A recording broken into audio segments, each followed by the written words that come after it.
Hi guys, அஸ்ஸலாமு அலைக்கும். Welcome to Rizwana life style. இன்றைக்கி நம்ம கிச்சனில் வந்துட்டு வெள்ளை சுண்டல் குருமா தான் பார்க்க போகிறோம். அதுக்கு தேவையான பொருள் என்னென்னு பார்ப்போம். 1 டீஸ்பூன் சோம்பு, 1 டீஸ்பூன் ஜீரகம், 1 டீஸ்பூன் மிளகு, 1 டீஸ்பூன் கசகசா, 2 துண்டு பட்டை, 2 துண்டு கிராம்பு, 1 பிஞ்ச் வந்துட்டு இஞ்சி, ஒரு 5-6 வெங்காயம், 5-6 பூண்டு பல், ஒரு பத்தை தேங்காய் சேர்த்துக்கலாம். இதை வந்து நல்லா ஃபைன் பேஸ்ட்டாக அரைச்சி எடுத்துக்கலாம் மிக்ஸி ஜாரில் போட்டு. இப்போ மிக்ஸி ஜாரில் போட்டு நல்லா தண்ணி ஊற்றி வலுவலுன்னு அரைச்சி எடுத்துக்கலாம். Paste ready. இது ஓரமாக வச்சிடலாம்.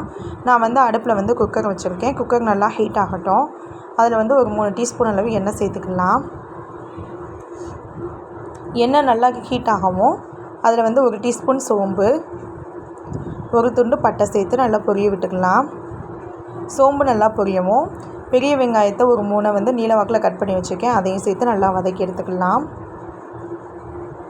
வெங்காயம் நல்லா வதங்கவும் 2 மீடியம் சைஸ் தக்காளியாக 2 தக்காளியை வந்து குட்டி குட்டியாக கட் பண்ணி வச்சுருக்கேன். அதுவும் ஒரு பச்சை மிளகாயும் சேர்த்து நல்லா வதக்கி விட்டுக்கலாம். தக்காளி நல்லா மசிஞ்சு வரணும். அதுக்கடுத்து அது கூட மசாலா பொடி சேர்த்துக்கலாம். கொஞ்சமாக உப்பு போட்டு வதக்கிட்டு மசாலா பொடியெல்லாம் சேர்த்துக்கலாம். 1/4 டீஸ்பூன் மஞ்சள் தூள்.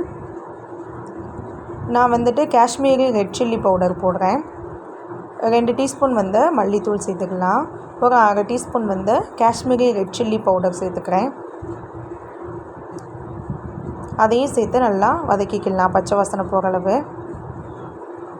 இப்போது நல்லா வதங்கிடுச்சு. இது கூட வந்துட்டு நம்ம அரைச்ச பேஸ்ட்டையும் சேர்த்து நல்லா வதக்கி எண்ணெய் பிரிகிற அளவு நல்லா வதக்கிடலாம். மசாலாவோட பச்சை வாசனையெல்லாம் போகணும். இப்போ போயிடுச்சு. இது கூட வந்து நான் வந்து 8 மணி நேரமாக ஊற வச்ச வெள்ளை சுண்டலை சேர்த்துக்கிறேன். சேர்த்து அதையும் நல்லா மசாலாவோட பிரட்டி விட்டுக்கலாம். இப்போ வந்து நல்லா பிரட்டி விட்டாச்சு. இதில் வந்து நான் வந்து ஒரு அரை கப் தண்ணி ஊற்றிக்கிறேன். குருமாவுக்கு வந்து கொஞ்சமாக சேர்த்துக்கோங்க தண்ணி, அப்போ தான் டேஸ்ட் இருக்கும். இப்போது வந்து நான் 1/2 கப் தண்ணி ஊற்றிட்டு அதில் வந்து கொஞ்சமாக மல்லித்தலை சேர்த்துக்கிறேன். இப்போ இதை வந்து மூடி போட்டு விசில் விட்டுடலாம். இப்போ 4 விசிலுக்கு எடுத்து ஓப்பன் பண்ணி பார்த்தா சூப்பரான குருமா ரெடி. நீங்களும் இது போல் ட்ரை பண்ணி பார்த்துட்டு எப்படி வந்துச்சுன்னு சொல்லிட்டு கமெண்ட் பாக்ஸில் கமெண்ட் பண்ணுங்கள். நம்ம சேனலில் ஃபஸ்ட் டைம் பார்க்குறீங்கன்னா சப்ஸ்கிரைப் பண்ணுங்கள், லைக் பண்ணுங்கள், ஷேர் பண்ணுங்கள். சூப்பராக இருக்கும். இது வந்து சப்பாத்தி, இட்லி, தோசை, சாதத்துக்குமே சூப்பராக இருக்கும். கீ ரைஸு இந்த மாதிரி வெரைட்டி ரைஸுக்கும் நல்லாயிருக்கும். எப்படி வந்துச்சுன்னு சொல்லிட்டு கமெண்ட் பண்ணுங்கள். அஸ்ஸலாம்.